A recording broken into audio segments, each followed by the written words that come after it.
علی رضی اللہ عنہ کا قبول اسلام۔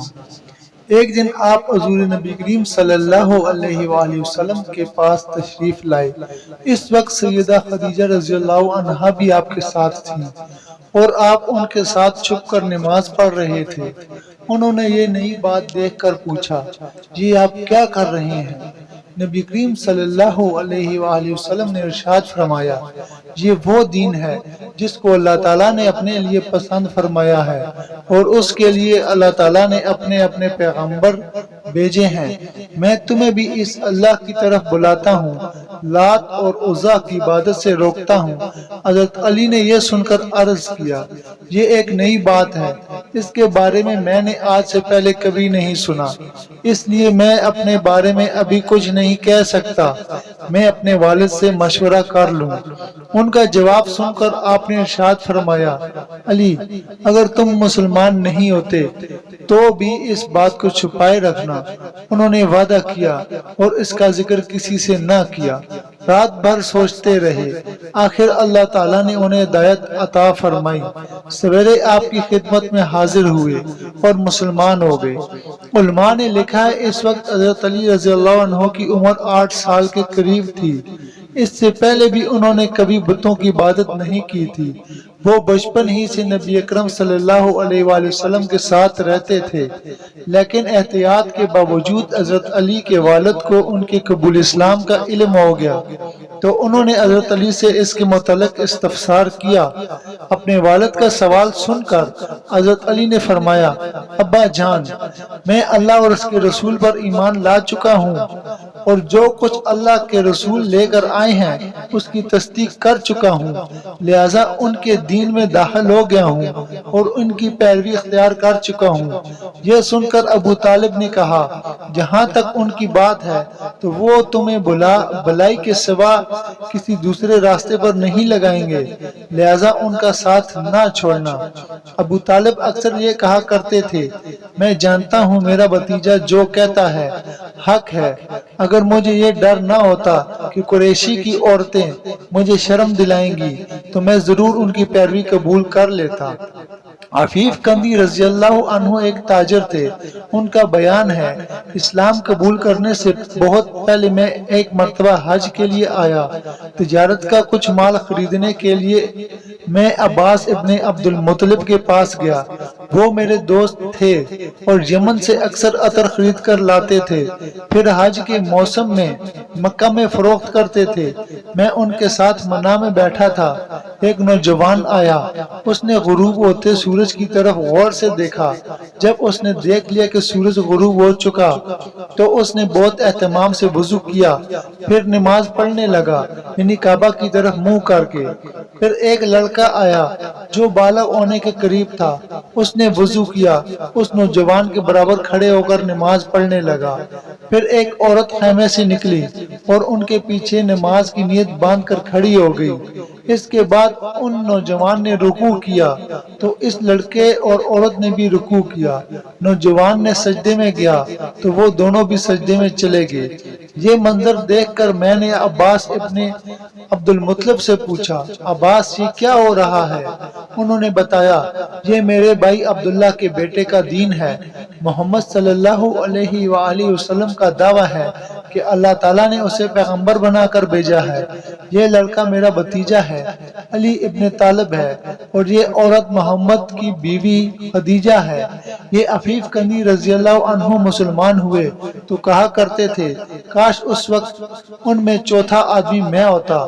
اس واقعے کے وقت غالباً حضرت زید بن حارثہ اور حضرت ابوبکر صدیق رضی اللہ عنہ وہاں موجود نہیں تھے، اگرچہ اس وقت تک دونوں مسلمان ہو چکے تھے۔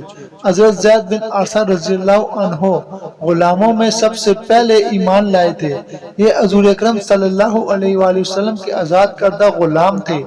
پہلے یہ حضرت خدیجہ رضی اللہ عنہ کے غلام تھے۔ شادی کے بعد انہوں نے زید بن حارثہ رضی اللہ عنہ کو آپ صلی اللہ علیہ وآلہ وسلم کی غلامی میں دے دیا تھا۔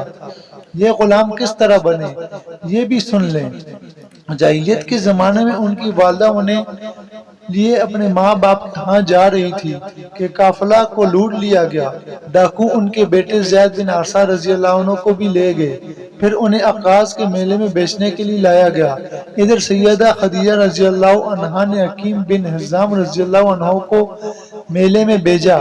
وہ ایک غلام خریدنا چاہتی تھی۔ آپ حکیم بن حزام رضی اللہ عنہ کی پھوپھی تھی۔ حکیم بن حزام رضی اللہ عنہ میلے میں آئے تو وہاں انہوں نے زید بن حارثہ رضی اللہ عنہ کو بکتے دیکھا۔ اس وقت ان کی عمر 8 سال تھی۔ حکیم بن حزام رضی اللہ عنہ کو یہ اچھے لگے، چنانچہ انہوں نے سیدہ خدیجہ رضی اللہ عنہ کے لیے انہیں خرید لیا۔ حضرت خدیجہ رضی اللہ عنہا کو بھی یہ پسند آئے اور انہوں نے اپنی غلامی میں لے لیا، پھر نبی کریم صلی اللہ علیہ وآلہ وسلم کو ہدیہ کر دیا۔ اس طرح حضرت زید بن حارثہ رضی اللہ عنہ آپ صلی اللہ علیہ وآلہ وسلم کے غلام بنے۔ پھر جب آپ نے اسلام کی دعوت دی تو فوراً آپ پر ایمان لے آئے۔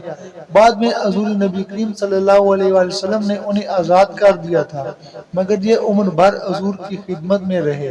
ان کے والد ایک مدت سے ان کی تلاش میں تھے۔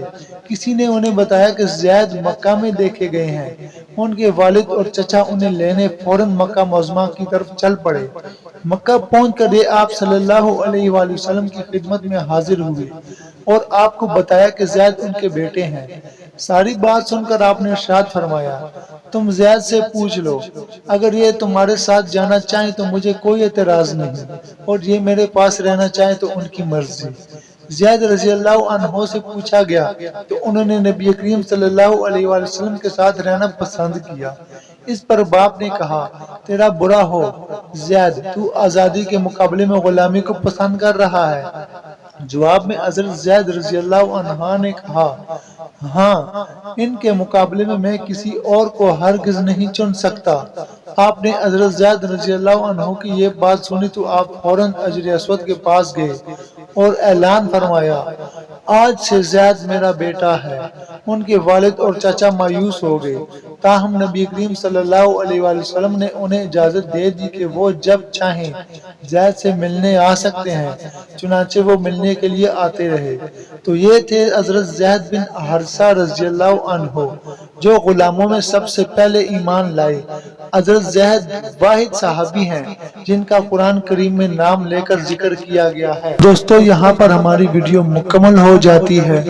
ہم نے جو پڑھا اور آپ دوستوں نے جو سنا، اللہ تعالیٰ اس کو قبول فرمائے، اور آپ دوستوں سے یہی کہوں گا کہ آپ اس کو لازمی شیئر کیا کریں ہماری ویڈیو کو، تاکہ آپ کو بھی اس کا ثواب مل سکے، اور جتنے دوست دیکھیں گے ان کو بھی ثواب مل سکے۔ اور جتنے بھی دوست ہمارے ساتھ منسلک ہو رہے ہیں، اگر وہ یوٹیوب پر ہمارے اس ویڈیو کو دیکھ رہے ہیں تو ہمارے چینل کو سبسکرائب کریں، ساتھ ہی بیل آئیکن کو دبائیں اور آل نوٹیفیکیشن پر کلک کریں۔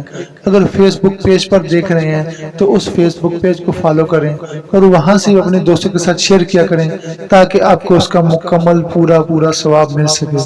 تو انشاءاللہ ملیں گے اگلی ویڈیو میں، تو آپ انتظار کیجیے۔ اپنا خیال رکھیے گا اور آپ سے اجازت چاہتے ہیں۔ اللہ حافظ۔